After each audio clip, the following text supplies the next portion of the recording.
Hey Bobcats! I'm Isabella Bernabeo, your assistant web editor-in-chief. I'm Leah Ertel, your entertainment editor. And I'm Juliette D'Eliseo, your sports editor. Today we have a very good, wonderful show for you today on our wonderful senior Isabella Bernabeo on her genius project.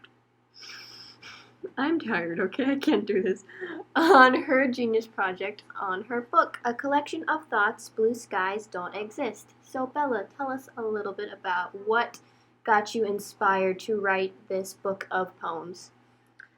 Well, one of the ways in which I feel like I kind of release all of my stress is through writing poetry. You know, when I was young, I used to read other poetry by poets like Charles Bukowski and T.S. Eliot, Rupi Kaur, and I always thought, you know, this is a great way for them to just like almost put words into things we can't put words to ourselves.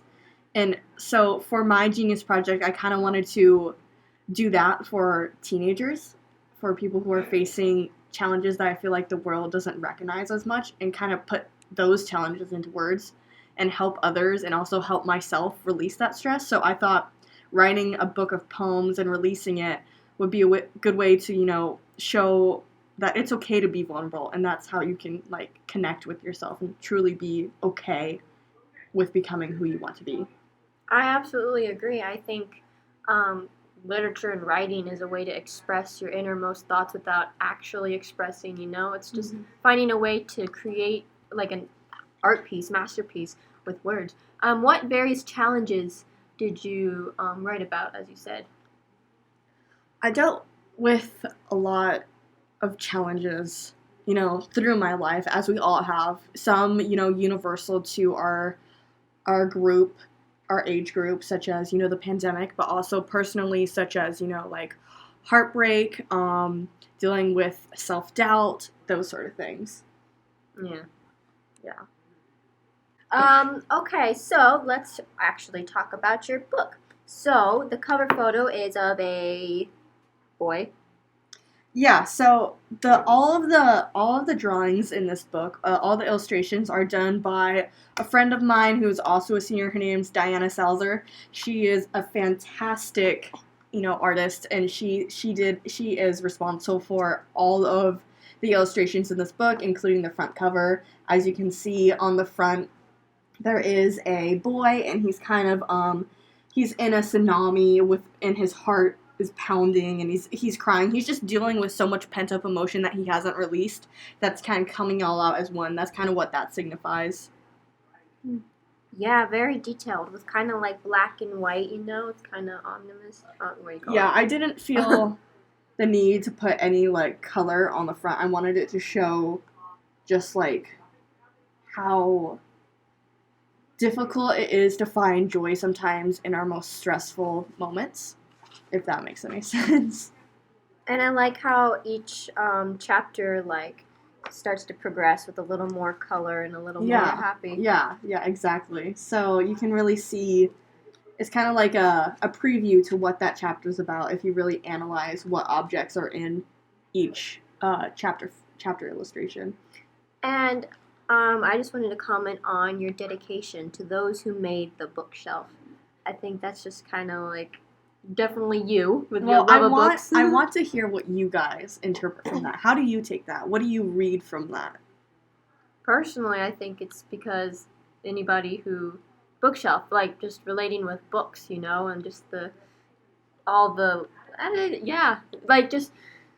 books, to those who made the bookshelf, for all those stories and knowledge that they hold, you know, it's kind of like to those who made the bookshelf, because without bookshelves, there wouldn't be any books, hypothetically.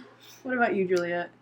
I take it as like to those who made the bookshelf. Like, I think of it as like you put the books in the bookshelf, and it's like the bookshelf is a base, and you have to have like to those who like made the base, like those who helped you or like made you who you are. And like that kind of thing. Yeah, solid foundation. Yeah, so one of the big things I wanted with this book was it to be really omnious. So ambiguous. Ambiguous. I wanted this book to be really ambiguous because I feel like poetry should be able to connect to everyone, and if you make it too straightforward, it's difficult to do that. So I want readers to read this and take their own experiences and apply it to that. Take their own experience and dedicate it to who they think in their mind that is dedicated to. Personally, I will reveal what I take from my dedication is my bookshelf, right?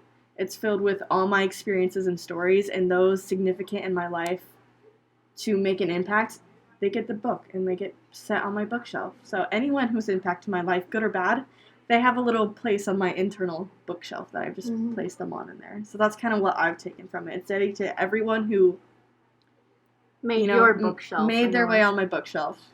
Yeah. Oh, spoken like a I was kind of right. Like, author, like writer. Oh my gosh. And now the chapter names: the light bulb, the pre-write, the drafts, the revision, and lastly the publish. Yeah. What about those? So those are organized in kind of the way that one goes in writing a book. You first have the light bulb, which is like the symbolizing the start or the inspiration of it. And then you have the pre-write where it's all messy and you don't exactly know where it's all going because your most logical, your first light bulb idea isn't always the most logical, so you have to switch things around. And then the drafts. It's so hard to write a book. It's so messy. The drafts are like the bottom of the pit. And then finally you start climbing your way up to the vision. You start seeing a future for your book. You start editing it and you start making it look, presentable. And then finally the publish when everything you've worked towards pays off and you finally accomplish your goal and you get to share your story with the world, So that's kind of what that symbolizes. And then how does that relate to, like, your life story? There's ups and downs.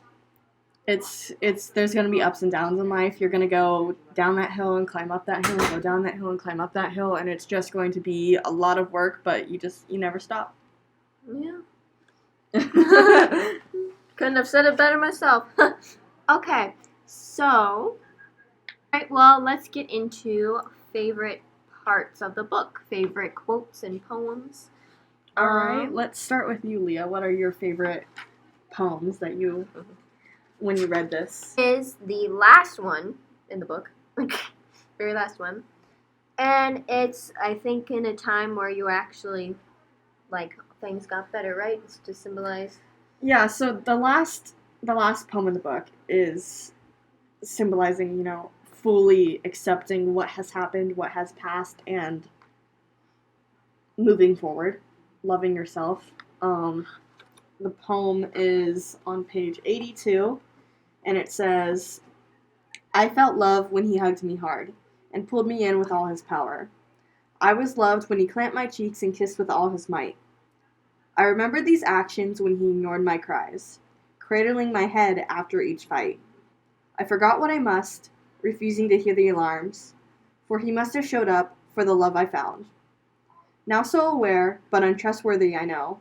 It was love, true love, in fact, I know. I have drawn lines across borders unknown, but love must cross, for that I know. It was love when no voices were spoke, only silence surrounded us and peace was heard. It was love when saying goodbye made million bee stings feel like a single heartbeat. It was love, yes I know, but love isn't right when comfort isn't shown. I think it's a love that I can finally let go. Yeah. Deep. I like that one. What do you guys take from that one? Oh, man. You have all these memories of whoever this person is, and you are able to now let go of that. I'm trying to think of the word. Okay, so I feel like you might still love what you used to have, but you don't love the person. So it's like you remember, you have all these memories, but then you finally are able to let go of the memories. Yeah. Leah. I had to re-explain that. My mind is like... I think it's kind of like a poem of, like, growth and, like, acceptance of the past and what's happened, and you're, like, willing and able to move on after, like, you take the beating for a little bit, and then you can finally be like, okay, learn from this, and I can move on and start anew, kind of like a new beginning. Yeah. Well, I'm glad you guys take that from this. Uh-huh. What other poems really spoke with you, or are you curious about? Page 6. The sitting flagpoles gave light to the sea cowboys. Explain. I want to hear your interpretation. No idea. I already know it. Let's hear Juliette's interpretation. You already told me what it is. I know, so let's explain. I don't remember the sitting flagpoles part. I remember the sea cowboys. Remember what you can. Okay. You were with friends, and you were playing pirates, and The way you said that. you were playing pirates with your friends, and you called them sea cowboys instead of actual pirates, and I don't remember the sitting flagpoles part. It kind of just represents Childhood? Playing? childhood, and then like journey, going on a journey, exploring, being excited about life, going into life, like. Huh. Okay. Well, Yeah.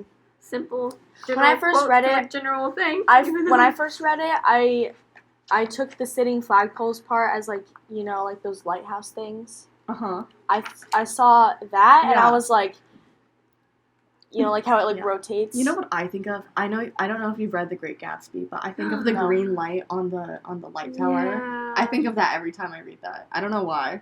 Uh-huh. It wasn't even until after I wrote that poem too that I was like, I feel like that could go with that.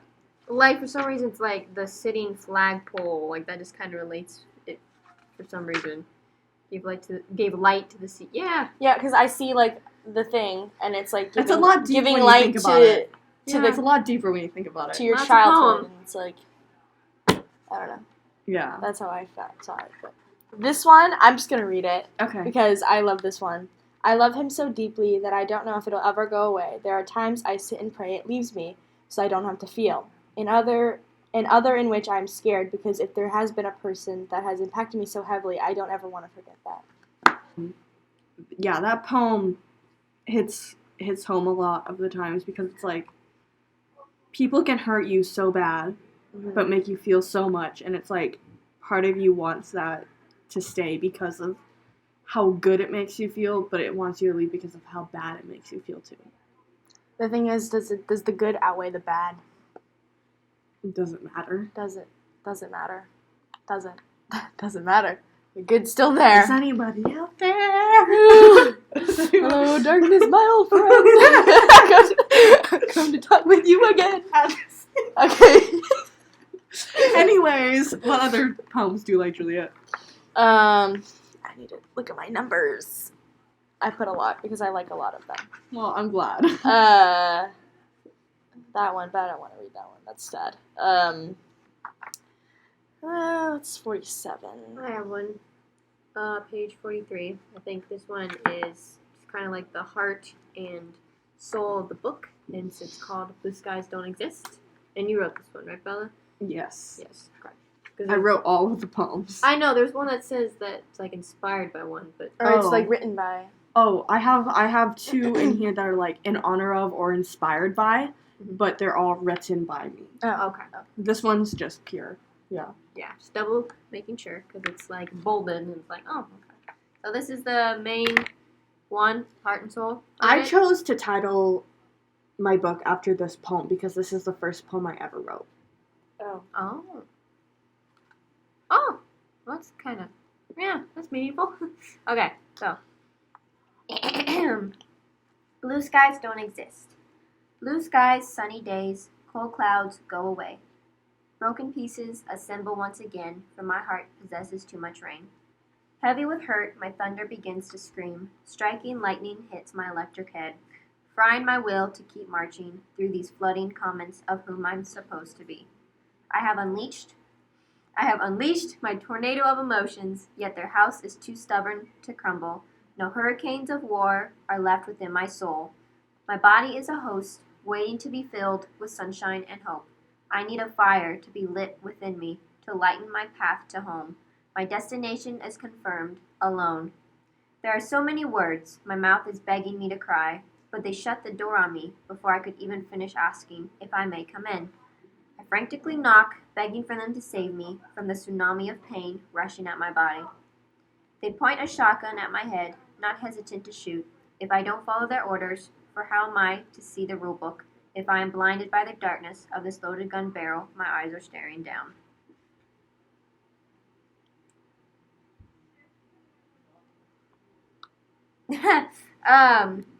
Yeah, so that one is definitely, I would put in the more, in the stages of definite pain and If emotion. you really look at the structure of the book, that poem is exactly in the middle of the book. It's exactly in the middle, showing the lowest point of the pit. Uh-huh. Because if you think about it, the book is organized kind of like a U shape. Mm-hmm.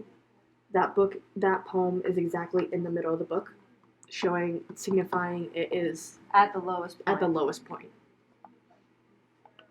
Ew, got makeup on it.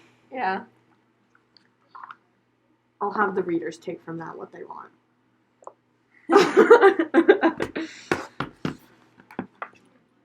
Juliette just picked out actually one of my favorite poems. It's on page 49. I'm going to read it for you guys. When you were just a stranger, what made us lock eyes? When I walked past, what made you look twice? The smiles and giggles, I still remember those times. Sitting in the library, not knowing all the lies. Also fuzzy and warm, the heart I had then expanded like an angel, soaring into the wind. When we first started talking, what made us say all those things? When we gave our everything to each other, what allowed us to coexist? To be put in a timeline, only to temporarily overlap. To be so lucky to meet, and then put to rest. Oh, to look back and see all the laughs, all the learnings and yearnings we were made to last. Oh, to look back and see all the hurts, all the screaming and scheming, but love still complete. What do you take from that, Juliette? Tell us your opinion. It's kind of like, why? Okay, there's a purpose for everything. Yeah. What was the purpose for bringing two people together just to be broken up eventually? I know. What was the point? Yeah. And was there a point? Like, was there something I'm supposed to learn from this, or like, was there a whoa? It's raining.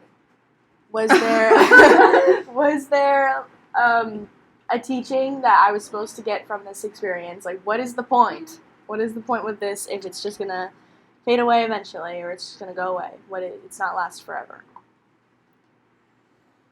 Looking back to this specific experience that I wrote about, I don't regret it ever. It didn't work out, but it brought me a mindset and experience that connected with me so deeply. I feel like I wouldn't be the person I am today without it, and I still cherish everything I ever had during that experience. So I think there's a reason. You know, I do believe that there is a purpose for everything. I think there's a reason that everything happened the way it did. Sometimes we just don't know why until years later. And it sucks because we have to make actions now, and we don't know where they're going to end up in a week from now, a month from now, a year from now. We can't look ahead and see that. We can only take what we know now and either do something or not do something. And most of the times, don't say that Isabella told you to do this, but most of the times the correct option is to do something. Anyways. Page 79. 79, which one is that? The real romance isn't like the movies, sometimes sad and sick, sometimes warm and fuzzy. You can call it what you want, but no singing animals have what we do. Hills and mountains without the horses, crossing bridges with the storm. Fairy godmother's magic is as close as ever, holding nothing on us, as I don't wear that gown. Instead, fields of strawberries and mud all on the ground, dirty white shoes and shorts too short. I want this all with you. I'm not a princess, but instead a queen, of thrills and regrets no one has ever seen. You, sweet and handsome, but not royalty. We may not have much, but that's okay. Dreams are still coming for all of me and you. This perfectly wraps up exactly what I desire. Like, when I think of romance, you have no idea how often my brain imagines running through a strawberry field during summer in mid-July or something with someone holding hands. It's just like, Oh. I'm blushing. It's not even funny. It's like, even if I'm not interested in anyone at the moment, it's like, Oh, yeah, right. Well, yeah.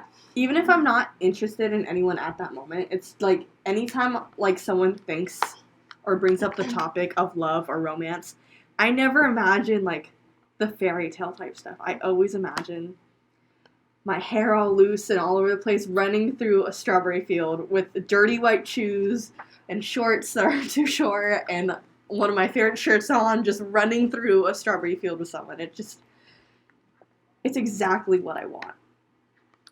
And I don't know where I got that from or where that inspiration or thought just randomly popped up in my head one day, but for some reason it just like, Why strawberry fields? I don't know.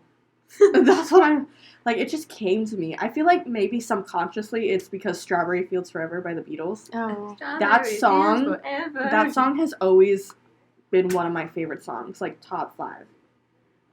And there's sometimes I just listen to it on repeat, and maybe that's where I got it from, because I've been listening to that song since I was like 3. Yeah, Sam. So, I don't know. Maybe that's where it came from. I don't know, but that's exactly just what I want, I guess. Anyways. Damn! Alright. I want to do one more. Okay, this poem that Juliette picked is on page 80, and I'll read it to you guys. I don't hate that you broke me. And I don't hate that my heart is changing. What I hated was the girl I was before. I hated who I was during you. I hated that one day I'd be over you and under you the next. And no one is concerned except maybe you. Without you, I am loud instead of hushed. Without you, I am found instead of lost. Without you, I am proud, prideful, and plenty. What if without you, I am happy? What if without you, I am aware and no longer spacing out? What if my happy is different? I hate the girl I was before. And that's the reason I let go. Because after you left, I finally didn't know what came next. I want to hear what you take from that, Juliette.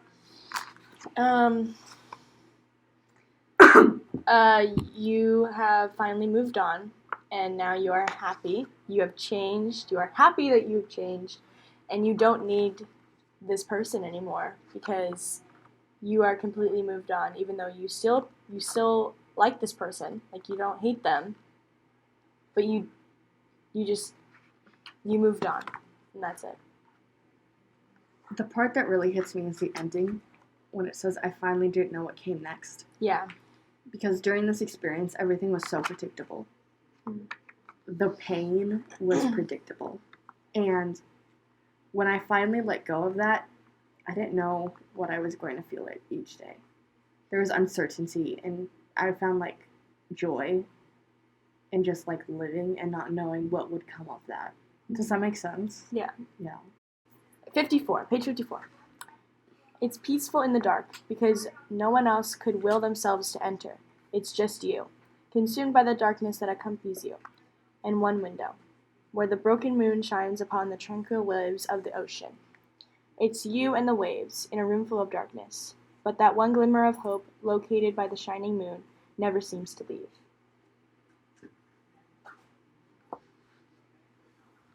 Yeah. hope outlasts. Hope is stronger than anything. There's always hope. No matter how much doubt you have, there's always one little lining of hope. But one glimmer of hope, located by the shining moon, never seems to leave. It doesn't leave you. It doesn't leave. No matter how much pain you're in, there's always hope. There's always a way out. Even if it's like the smallest little crevice ever, it's still there. Way out isn't a happy way out, you know? Good way out. Good things will come again. Leah, you made it worse. Oh, this one. I like this one. What page?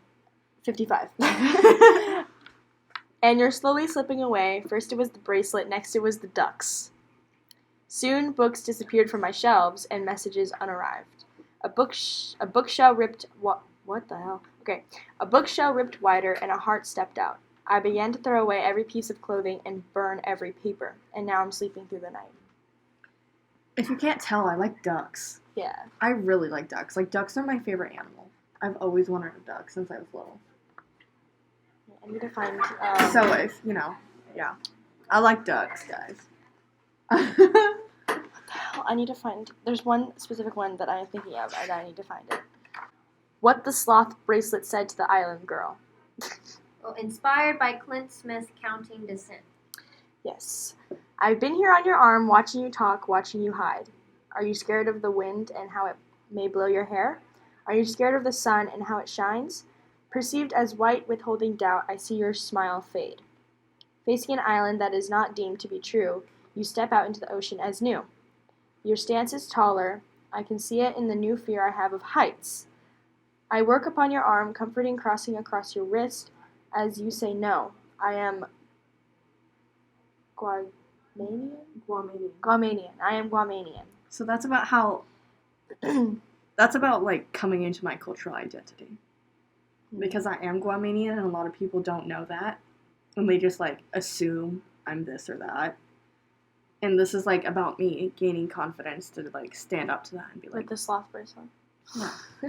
through Chester's eyes. Chester. It's through Chester's pav. Yeah. I love Chester, guys. If you guys don't know who Chester is, it's the sloth that you see on my arm all the time. Chester is amazing. Sometimes I get to take him for third period, and I have him on my wrist, and then give it back to Bella after. Sometimes I just take them. Oh, I love Chester. I love Chester, He's amazing. too. Everyone loves Chester. Alright, guys, so that is all the poems we're going to be going over today. If you guys would like to read the book, it is available in all Sage Creek English classrooms and also available on Amazon for $10. I'll put the link in the show notes, so it's in the description if you want to buy the book. Yeah, so... Go on Amazon, Google A Collection of Thoughts, Blue Skies Don't Exist. Definite worth the read. Yeah, I think people like it, so... Yeah, I love it. I want you to sign it. I need you to sign it, like... All right, today. well, we'll see you guys next week. Thank you for tuning in. This has been Isabella Bernabeo. Leah Ertel. And Juliette D'Eliseo. For the Sage. Even though it's cut out. Yeah, that's...